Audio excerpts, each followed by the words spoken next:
Shut up and sit down.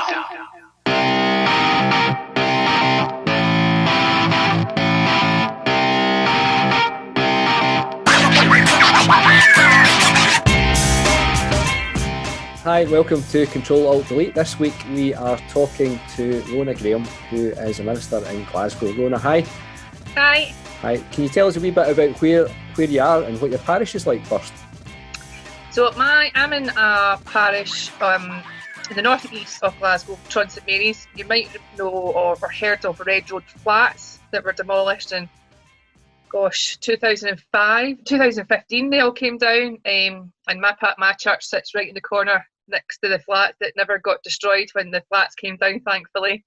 An area that was once a priority area, but because when the flats came down, it sort of skew-whiffed our figures a little bit, but the priority area team still work with us because we didn't become a suburban area overnight with the flats coming down. So we've got a lot of stuff going on in the local area: drugs, alcohol, loneliness and isolation in the older community.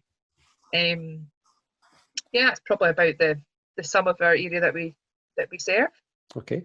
We've asked everybody this question, and I think we said the last time it's getting harder and harder to remember, all the way back to the kind of weeks around about lockdown when we knew it was going to happen, but it hadn't quite happened yet, and so we're kind of in that in-between kind of phase. Do you remember all the way back there? Yes, I do, because I remember being scared, but I also remember feeling that I still had to do stuff. But at the same time, I was scared because I've got a husband that's asthmatic, and at that time we weren't sure how it was affecting people with breathing complications. We were still picking up our Gregs. I was still going in the building, but before Boris locked everything down, I kind of had a bit of a wobble and started locking down everything to do with the church anyway. So I was way ahead of Boris. He should have me as his consultant, not Dominic Cummings or whatever his name is. So I was a wee bit quite nervous because it was something that about just 2 months before I was like, well, that's a shame for those poor people in China being locked down. Well, that's a shame not having a clue that 2 months later we would be, right, we're going to have to shut our building down. And we don't know how long for. And that idea was just so alien. So I remember that week being nervous and being scared, but still the want to do, but not know how to do it. Yeah.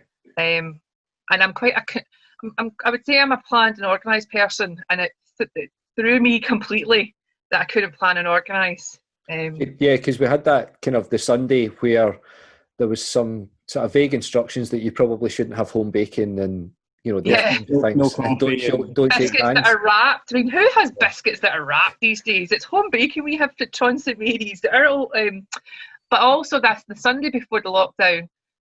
I was making people wash their hands before we come in, and some of the old folk, our older friends were, oh, this is a bit silly, but a week later we weren't even in the building. Yeah. And then there was a little bit of miscommunication coming from our central offices. Oh, we'll open, and then Boris came out and said, and it's just because it was so fast paced. It probably caught us all a wee bit off guard. So right at the very beginning, then what you've had that last Sunday in the church, and then we kind of moved to we can't meet this week, and that's like on the Wednesday or something. So what did you do? Well, so Boris announced on the Monday we're shutting down. We had a meeting already pre-planned.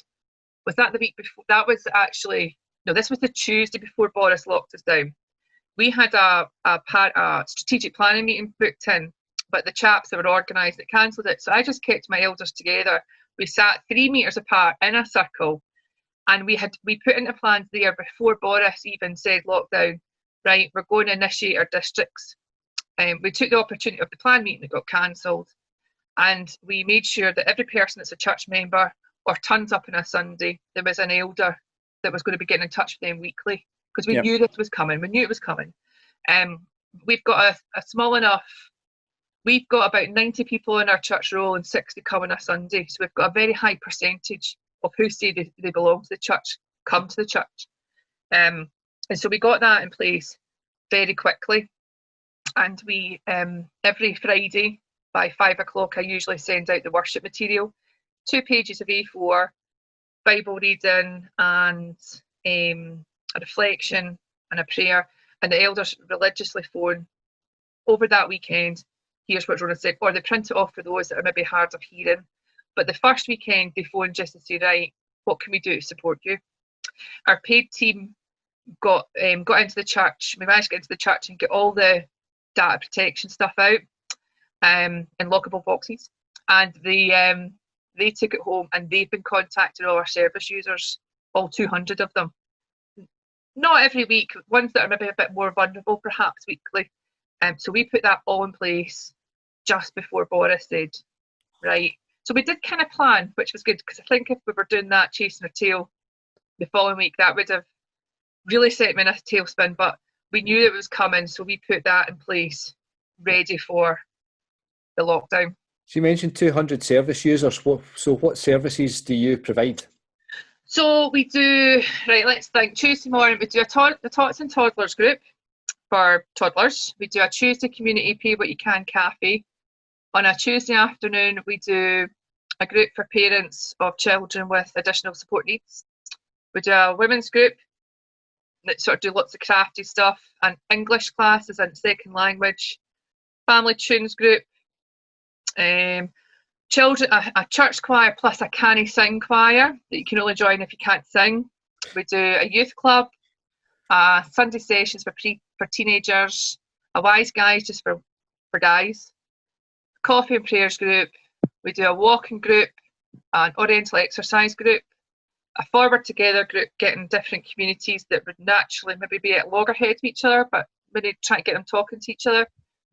And a wise and wonderful, which is fortnightly, like a tea dance, or where they watch old movies, and Sunday worship. So not much then. So you're busy, in other words. No, pretty Hardly knackered. anything going on in your church. So it takes me all saying is year. lockdown's been a bit of a break. Oh my God. Well, see, I don't do all those groups. We've got 3 paid people who do a tremendous job. We also do quite a lot of work in our community garden, and Tom, who's paid by us but through Climate Challenge, works with a lot of schools, doing beds, we do cooking classes as well. We also run SAMH classes periodically, food hygiene and health and safety and first aid classes. So we try and get a lot of people kind of trained up. So we try and do a lot of qualifications that way. So there's always, we make sure Monday's empty. Monday's the church Sabbath day for the church building, give the building a wee so we've got a family support worker, an assistant project worker, and a climate challenge worker that's oversee. But that then adds to my job role of one-to-ones, doing weekly team. We do a weekly team meeting, funding applications, all that jazz that comes with it. Well, that puts you in a place where you are in contact with a huge number of people who have very particular needs, and I guess that lockdown is going to be particularly difficult for a number of those groups, for lots of different reasons. But if you're providing a place for folk to come together, to seek support, to get some information, to learn how to manage their stress or their anxiety, to learn English as a second language, all of those kinds of things are really crucial for people in terms of their emotional and mental health, but also just day-to-day living stuff. And that overnight that all gets turned off, and you need to reimagine how to keep in touch with these people and what you could do to support them. That's a huge load of stuff to do, isn't it? Yeah, totally. But Zoom's been brilliant because we've been able to. We do our toddler group online now, a book bug session, and we were a bit worried about how you use copyright material. So I've created I think I went to book number 9, Tron the dog. So my dog is now called Tron and a boy, and he's been going off on lots of adventures with my other dog Mary, and they've went to Skye and Barcelona, and they've been down at the church pushing buggies, and so we've tried to use, and that relates to the toddler group because it's Tron St Mary's, and that's been really quite good, and my dyslexia has meant that I've been able to write nice wee stories that I can understand. So we've been doing that. We're up to book 9 for that. We do our Canny Sing online, we do our youth club online, and we have got folk joining, but not as much as what we would do if the building was open. But we are doing lots of phone calls, activity packages and food referrals up to. We decided not to have the building as a food place because Springburn Church, which is our neighbour, and the Brunswick Centre, which is our neighbour, we're doing it and doing it very, very well. But we work with them and do referrals. And on a Friday once a fortnight, along with the local MP, Anne McLaughlin, she runs a community call, but she asked me to facilitate it for whatever reason, which is fine because I can just mute people if I think they're talking too much. Not that I do that. I don't have power in my head, but so we do that once a fortnight, and it's networking because we do food for folk that we know that's vulnerable, and we're able to use funds that we've got allocated just for that specific need. But we've got folk in the local area that we can direct them to. But I've got a worry about folk that are finding it too scared now to come out even to go for a walk. And that's some of our older folk and some of our kids. I do worry that there's going to be people that are very nervous to come back out. I think the condition's aragophobia. I'm not sure. Aragophobia. I'm concerned about that, about folk maybe getting too used to staying in because it's safer. But we'll just have to try and support people coming out of that and coach them and support them and love them back to coming out, hopefully. Yeah, it's a difficult period, I think, because obviously the initial strategy of the government was to scare people into staying inside, and it worked really, really well. But coming out the other side of that is really difficult then to message, isn't it? Because the virus that you're supposed to be really scared of is still here. But you can come outside now. It's a real kind of it's an odd period for folk, and you're right. As soon as you kind of settle in and you realise that you can still talk to your pals and you can get your shopping and you can all the things that you need, then going outside becomes something that's a bit less appealing. Especially if there's something dangerous. Well, yeah, I think. Absolutely, because I think people are scared. But my stepdaughter's getting allowed permission to phone her friends as much as she wants. She's loving it because I'm usually quite strict. 1 hour, and we're going out to do something. But because we can't go out and do something, and I'm aware that she's away from all our pals who are church up here and all our pals back down there, and I'm like, right, you can be on your phone for 4 to 5 hours, because that's what you would normally be out hanging out with them, or you'd be at the church hanging out with folk or coming to my Sunday sessions group. So. she's like, oh, we're not so strict anymore. It's great. What's happened? Who are you and what have you done with real Rhona? Although until 9:30, and I'm that's it. 9:30, phone's off. If my phone goes off at 9:30, so does yours. Yeah. So you're doing some stuff on Zoom and you're using the technology, but you've taken an incredibly low tech approach to worship. So the almost complete opposite of that. So basically, you're doing something that happened hundreds of years ago. Where you write the service and then people read it. That's where readers came from, isn't it? There weren't enough ministers, and so readers read the service. So you're getting them to do that on the telephone. So why did you choose to do that? On a Sunday, we do a census every year in our church, and under 20s we have 20, over 65s we have 25, and we've got the races in the middle. And most of our over 65 don't have access to the internet. So I would be doing a service to start off with, reaching out to other people. Now, not that you shouldn't be reaching out to other people, but we felt initially we've got to do something that reflects our congregation. So on a Sunday morning, the under 20s get a Zoom children's service because all their parents had access to coming onto Zoom, had the internet.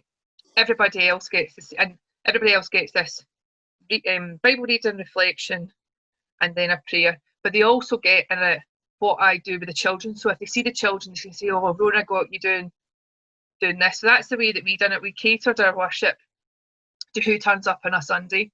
I then on a Sunday morning copy and paste that worship material onto our Facebook page.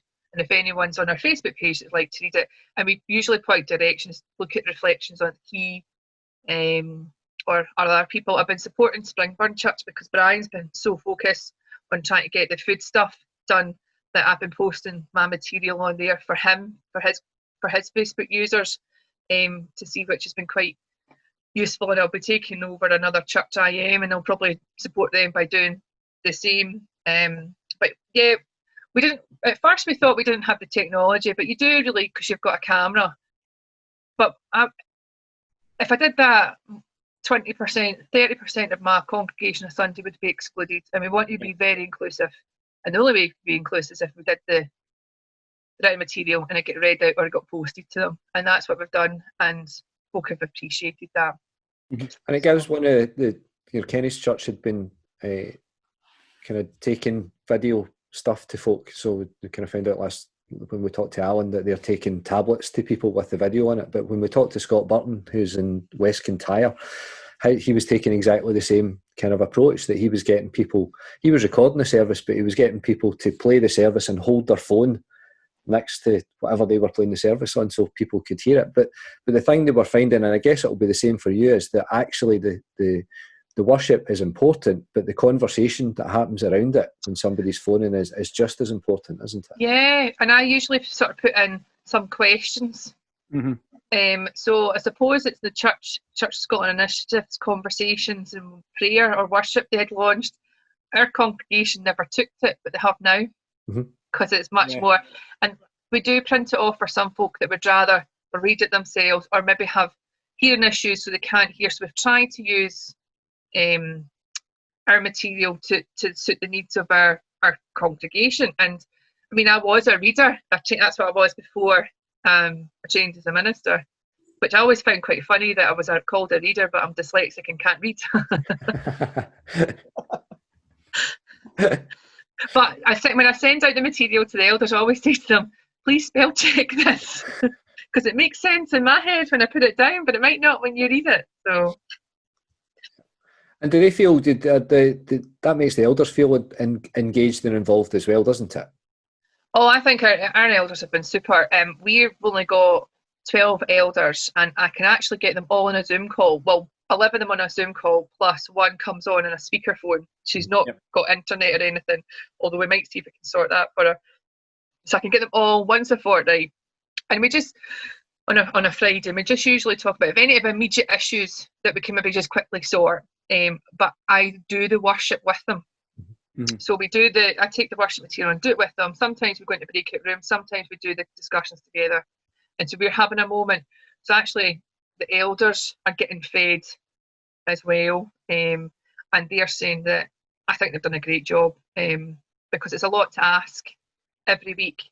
But actually, perhaps it's keeping them going. And I was talking to them, the board on Monday night, about being the roots and the seeds, and sometimes we've got to have our branches completely pruned back so they can go out into community and just kind of tap folk and go, hello, would you like to hear the story, the greatest story ever told?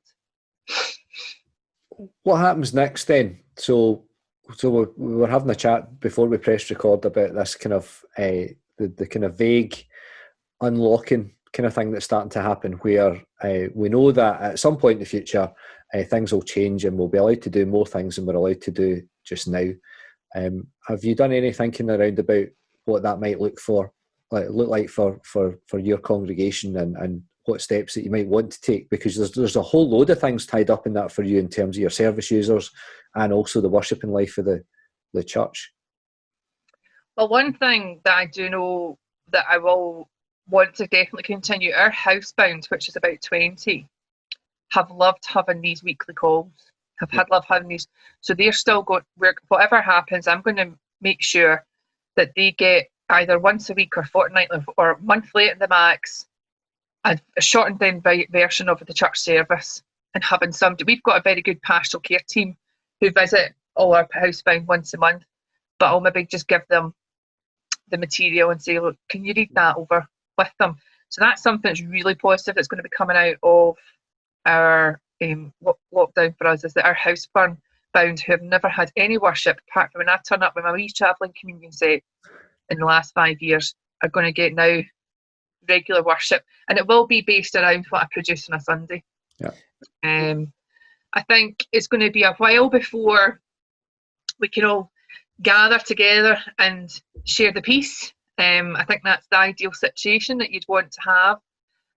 Perhaps drip feeding. I don't know how our session's going to go with it, but we'll make the decisions together. We'll pull all our ideas in. But definitely one thing coming out is that our housebound in March 2020 started getting a service once a week, and they're going to continue to get that. So that's got to be a really good thing, I think, for us. That's brilliant. It's amazing how we've kind of stumbled across ways to engage with people that we probably should have been engaging better with previously. Yeah. I mean, we've been the same.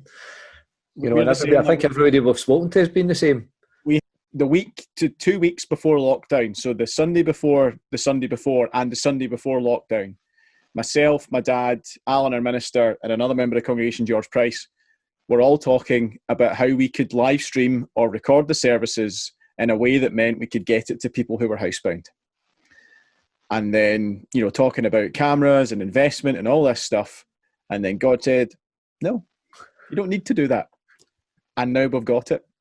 And we've done it in a way that means the elders are visiting their people more. They're getting to know their districts a lot better. Like Alan told the story about one of his elders who said, I've got to know my district better and see them more often now as a result of this than I ever did before when I just gave them a communion card and had a chat on the door.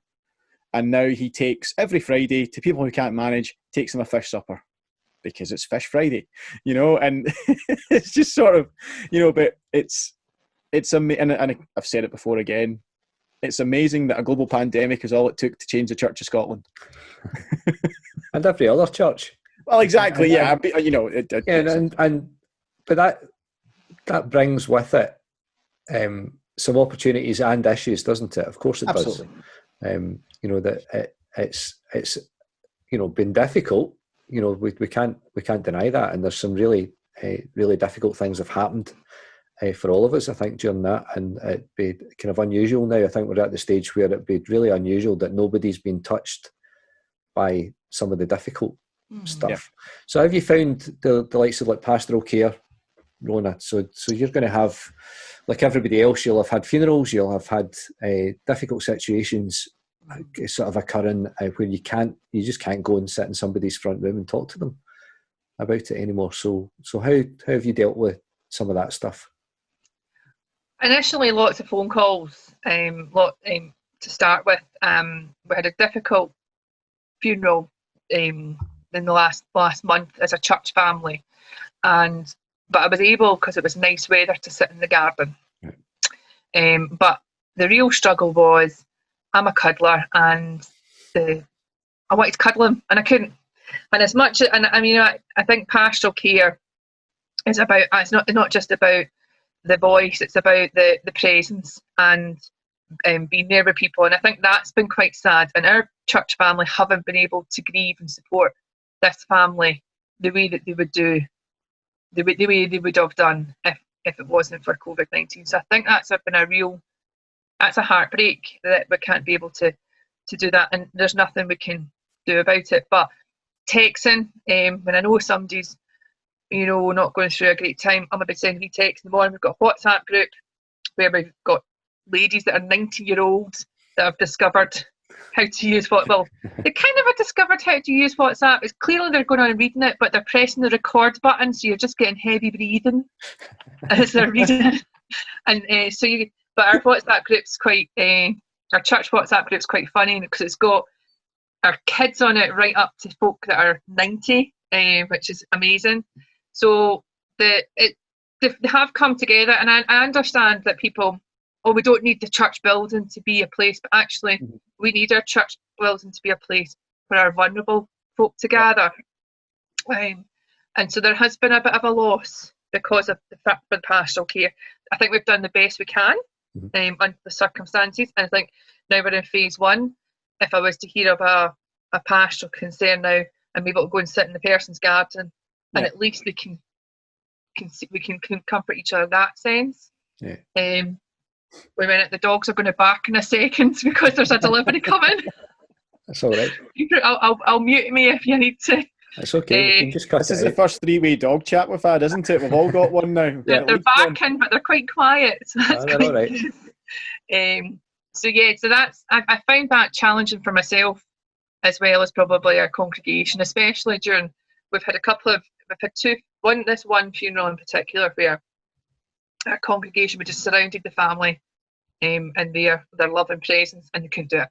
Yeah, they couldn't do it. So and they'll feel all kinds of guilt around that when they can't do it. you know, so there's a whole load of things going on in that for you and for them and for, you know, for everybody in a kind of way that's not always, you know, it's not easy to deal with at all. It's not. You are not a technophobe.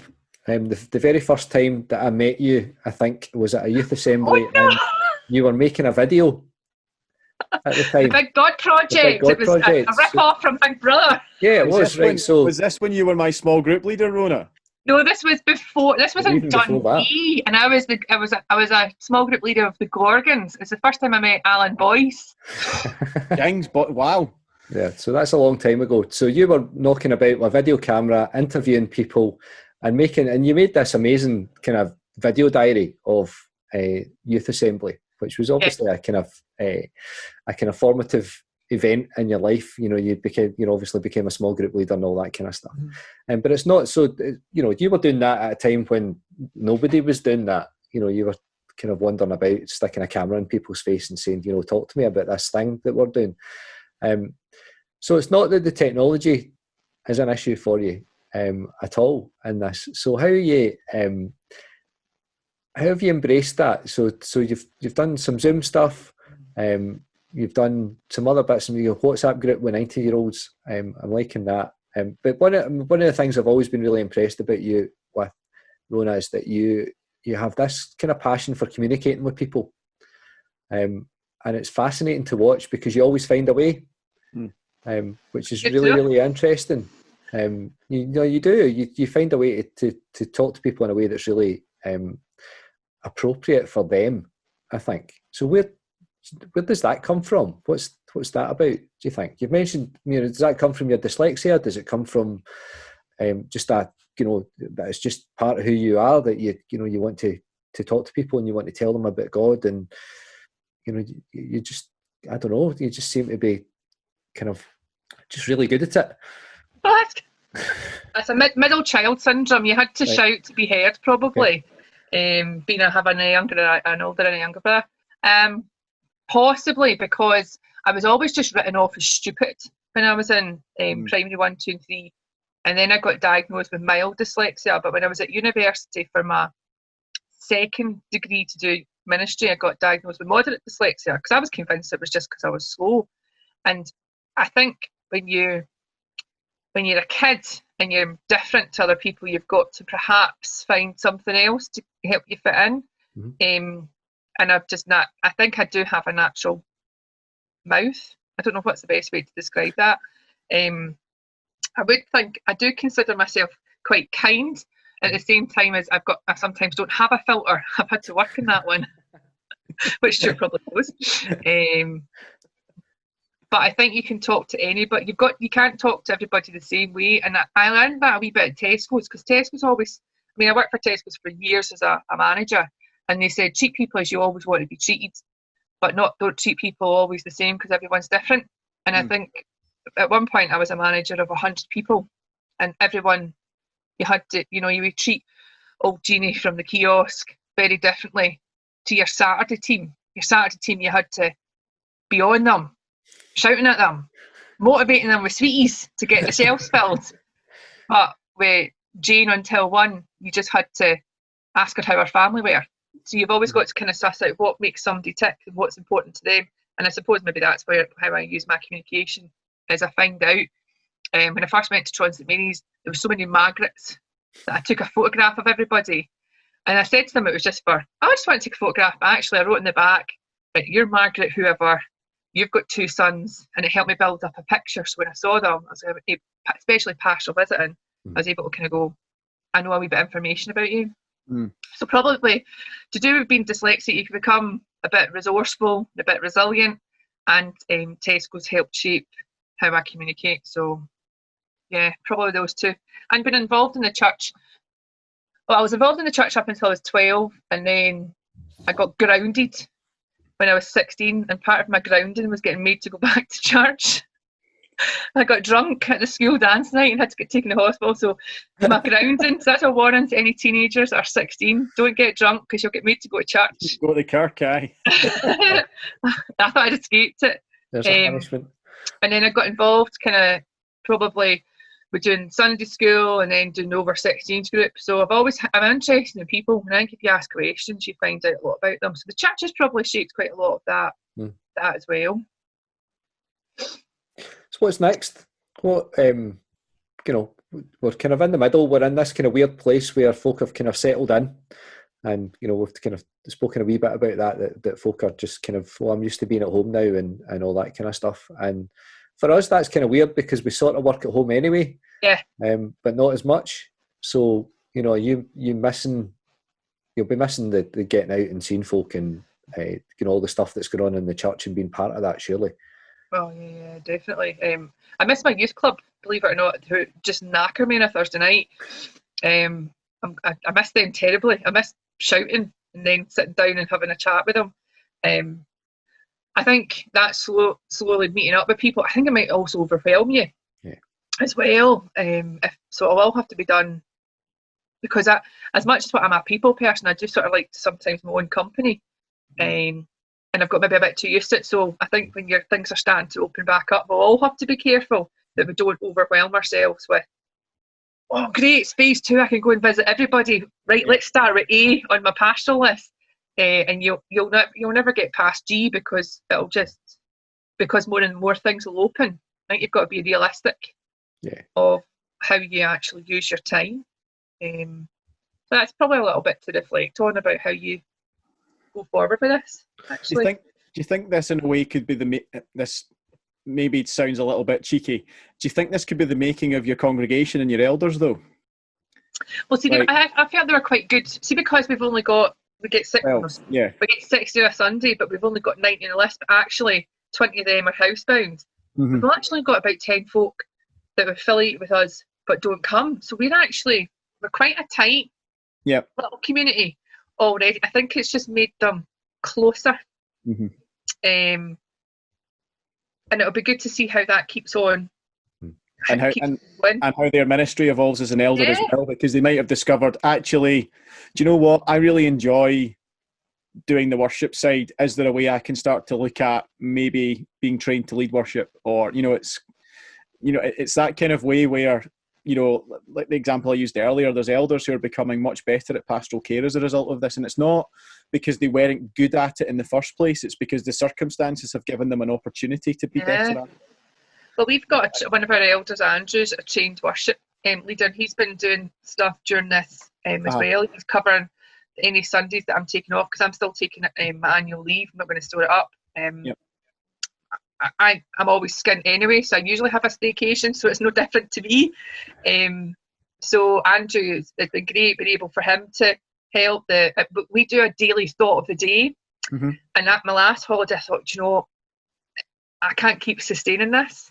So my session clerk does it on a Monday, I do it a Tuesday, Andrew does it on a Wednesday, I do it a Thursday, and I've been getting young people, members of the congregation, elders, to do it a Thursday, Friday, Saturday, and then the worship materials, the thought of the day for. So that's been great. And so I don't know how we sustain that. I was going to say, how do you communicate that? Is that similar to the service? Is it we just stick it, it's very short. You're talking about it's about 100 words. And it just gets posted on our social media and in our wee WhatsApp group. I was going to say, because 100 words is probably just about enough for a WhatsApp as well, so that's a great way, And it's usually just, like we had Callum last week, who's only 13, sort of saying, this is what I've been doing during lockdown. It's made me think about my future career. He was telling us about how he cooks breakfast for his family, and he wrote a wee prayer. And some of them are just maybe not writing a wee prayer, but maybe giving us a wee Bible reading at the end of it. And that's been great. So I don't know how we sustain that, or we just forward plan and we keep on doing it how we're doing it. But you know, we can do that now because we're sitting at our laptops. We're slowly going to move away from the laptop out, and that's been really good. And the engagement on social media has been more folk that are associated with the church but are not the congregation. So one of the questions that then sort of poses is, what do you do about that? Because you have a massive workload. So if, you know, we go back to normal, whatever that looks like, and you're able to do all of the things that you were doing before, that begs a question about, well, can you sustain that social media engagement? Because it takes time. You know, as you said, we're able to do it because we're stuck in the house, we're sitting at our desk. It's the only way that you can get in touch with people. But if you go back, that time's going to be taken up. So what, how could you sustain that? And would you want to? It's maybe something I would put to the Kirk session, but if it was to be sustained, I would get more of them involved. So I would maybe give up the Tuesday and the Thursday, and maybe get more folk like an elder say, right, week 1 you're always doing the Tuesday, but it would have to be a buy-in. Or do we make the thought of the day the thought 3 times a week? Because the reality is we can do it now because we've got the time. So we would have to be sort of think about that and reflecting it. But it is something that has been, our social media page before was very well engaged with because of our project team and the elders. We've got a couple of elders that run the page as well. So it was a well used. And just before lockdown, our website got launched, just as lockdown was coming on. So that's been quite good to direct people there as well. It was, as one of my elders says, it was a God incident that the web page came online just as Boris went, right, stay at home.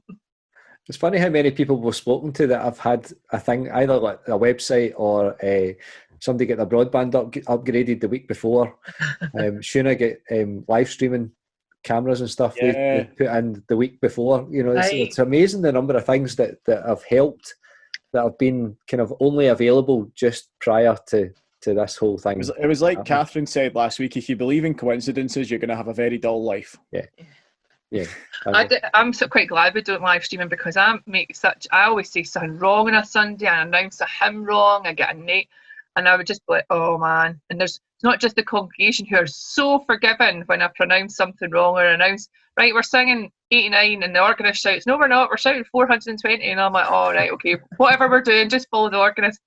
Having people online being critical of that is probably a good thing not to have. Yeah, it's one of the. It's a strange phenomena, because I'm like you. I'm always there's a kind of spot the wrong number every week, and when I send the order of service round the group that needs to see it, there's a prize for the that's not that hymn, or whatever. With me, it's usually repeating a verse in the PowerPoint or something. When I worship, there's always something not right. Yeah.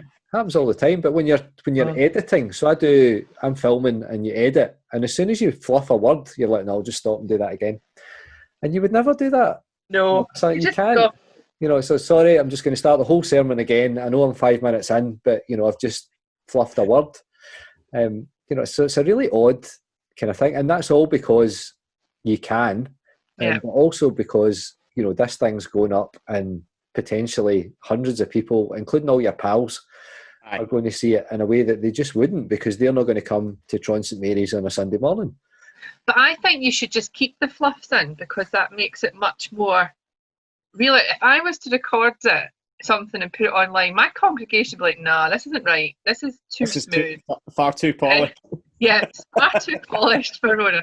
I think if you keep that in, it kind of just makes it much more real. And then you only have to do it, because I'm a great believer. A couple of my friends that I studied with at uni, I said, if the service is done for 5 o'clock Friday and it's printed off, Saturday's my day off, and I read it back on a Sunday morning before it, and they agonise over it, and I'm like, if God hasn't told me what I want to do by 5 o'clock on a Friday to allow me to have my rest, I'm doing kind of something wrong. But that's because this is how I'm planned and organised. So if I recorded it, I would do it in one take, and just go, that's what it's, unless I swore, which is probably when I would have to go back, because that would be a bit naughty. Or you could edit it and bleep it. Yes. And then the congregation would be like, yeah, there's Rhona. That's definitely her. So if you were going to record it, where would you record it? So one of the differences. In my stepdaughter's bedroom, because she's got a camper van mural on the back. All right, brilliant. Or maybe on one of my dog walks or something. I was saying to Stuart that I find it, before we came on to record, I sometimes find it quite lonely looking at ministers recording just themselves in a church that's empty, or when they do recordings like this. But I'm not doing it, so I'm not going to critical. But I found Martin Fair's one where he was talking over the Pentecost service, we're talking over pictures coming. That's how I engage, but that's just how I learn. Some people learn engage different ways, so it's very, very hard. But if I was going to record, I'd be showing off her lovely. It's huge. I got married. I went to my wedding in a camper van, and she loves it. So she got this big one put in her. So I would have that and go, oh look. but then so folk would watch that rather than my hair or my makeup. Or That's not necessarily a bad thing. People judge you from your background. I've turned round because my study was dead messy, so you're getting my books now. Yeah, and I tidied the top of the cabinet behind me because it was full of crap, whereas now it's got an Amazon box, an Airfix kit, and some relevant books. I've got quite an untidy bookshelf behind me. I've never even thought about what's behind me, to be fair. Yeah, it's the new all these things that you need to think about in the new form of ministry. It's what does my backdrop look like? Like Alan, my minister's got a digital version of our logo that sits behind him. Right. Problem is, if he moves too much, his hair disappears, or his head starts. That's what's happened to me. Yeah. Oh yeah, you see, this beard isn't real. It's actually digital and just moves with me. It's not that I haven't shaved for 3 months. If only that were true.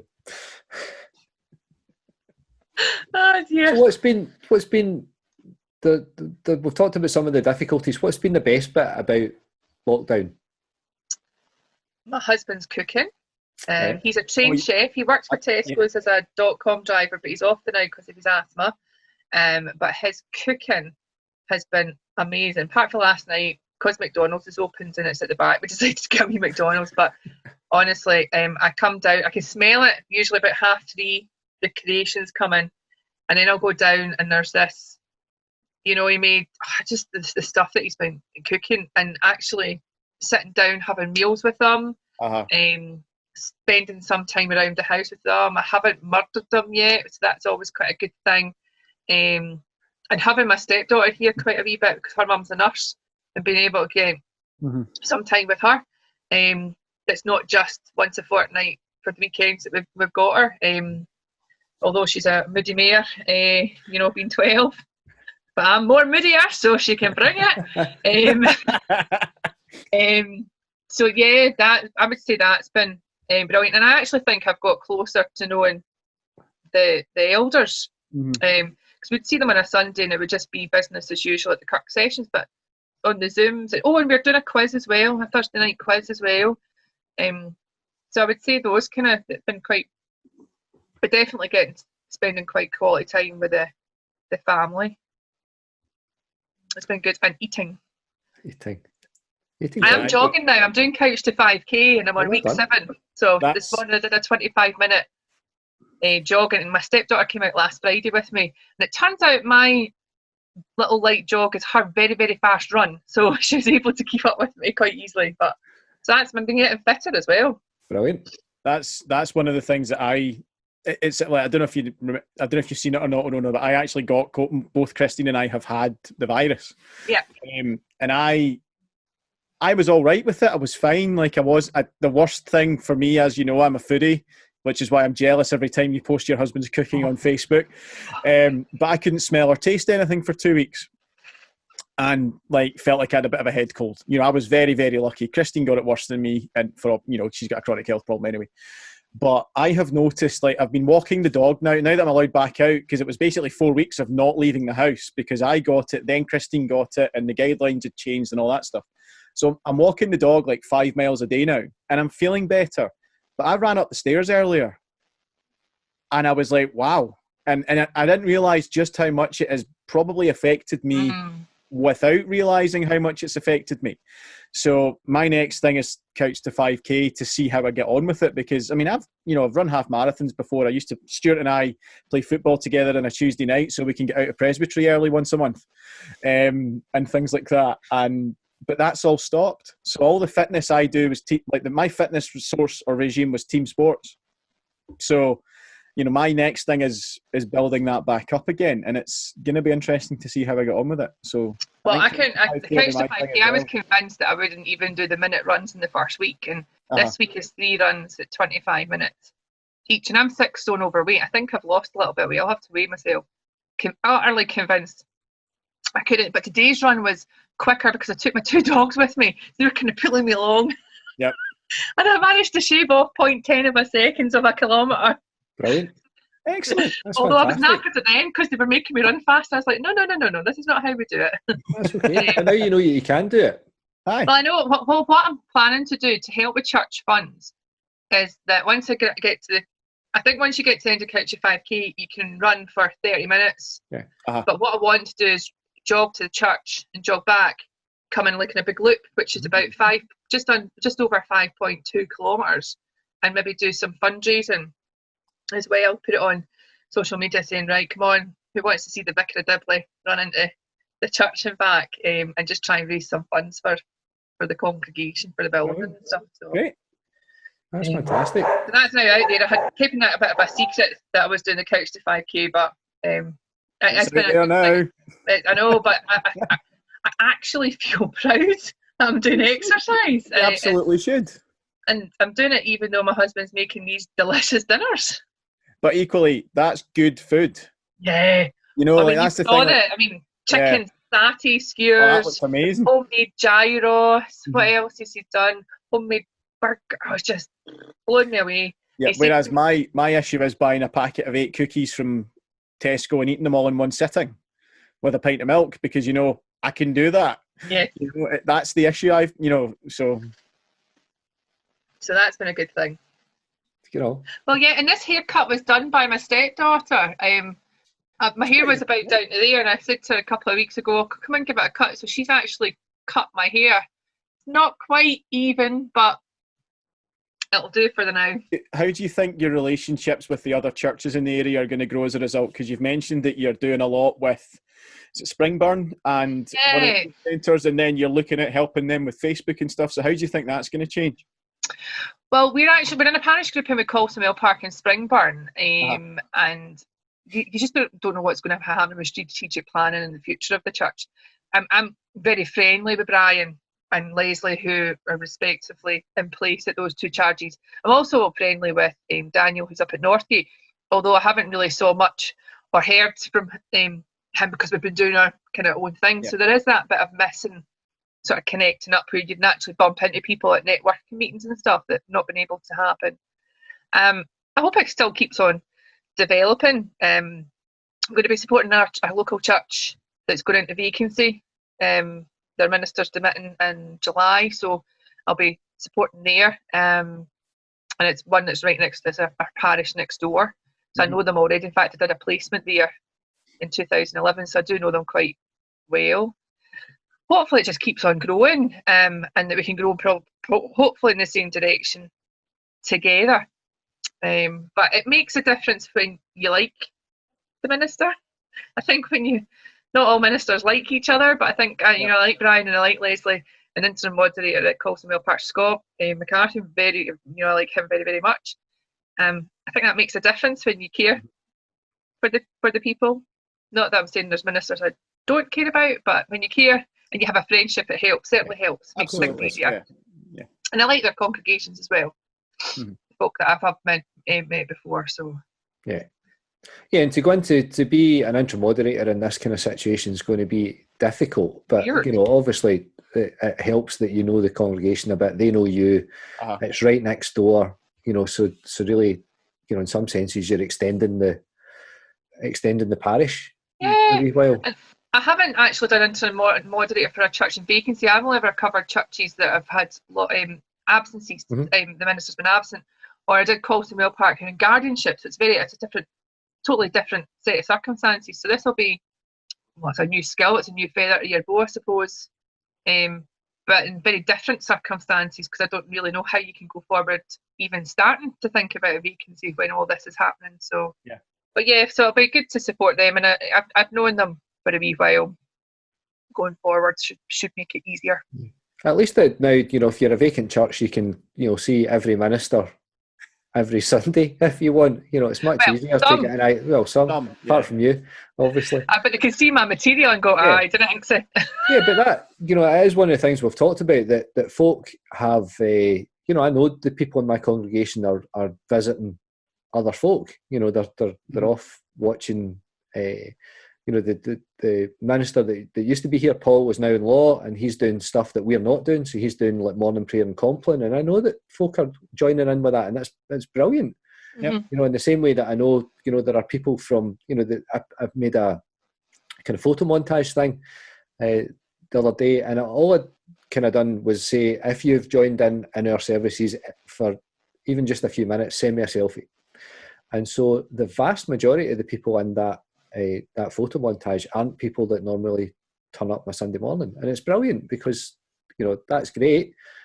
But at the same kind of period of time, for me then that's an issue, you know. So we've created an online ministry. Yep. How, you know, that's the question I asked you earlier. How do I sustain that when we've got to go back and do Sunday morning services? Because it's a different thing. Whereas you've very much focused on your congregation and sustaining them and the community around them. You know, you haven't gone for this kind of Rhona TV where anybody can tune in at any time, and, you know, it doesn't matter where they are, kind of thing. Yours is much more about, these are the people we've got, these are the people that I'm charged to look after, this is how we're going to do it, which is, you know, is a very different approach, and it's, you know, I think both are valid, but they're, you know, but they're different. You know, they're totally different. You know, so if you're in vacancy, then there's so many opportunities to, you know, tune in somewhere else on a Sunday morning, or, you know, to make use of the material that you're producing, or whatever. Whereas previously you'd be scrabbling around looking for pulpit supply every week, which is becoming more and more difficult for congregations, you know, to find somebody to take a service on a Sunday, because there's so many vacant congregations and there's so few people that can lead worship. And now all of a sudden, you know, there's loads of services you can go to every week, which is a very different place to be in.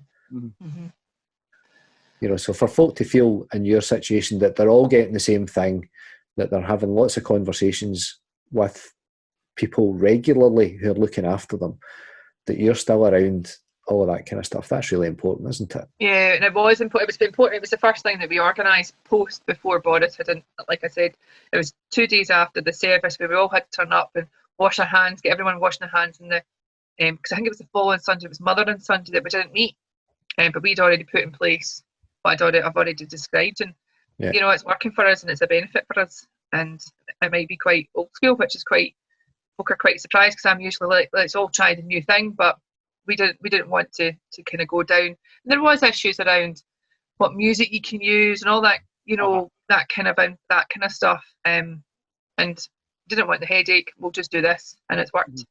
Rhona, it's been fantastic to talk to you. Thanks so much for giving us your time. It's not too long at all. What, too long since we spoke? Since the last saw you. It has. It's amazing the things that prompt you to say, we should talk to such and such. That'd be great. That'd be really good. But no, thanks for giving us your time. It's been fantastic. You're very welcome. It's good seeing you both, and hope you stay safe, and maybe we can meet for an actual real coffee where we can clink cups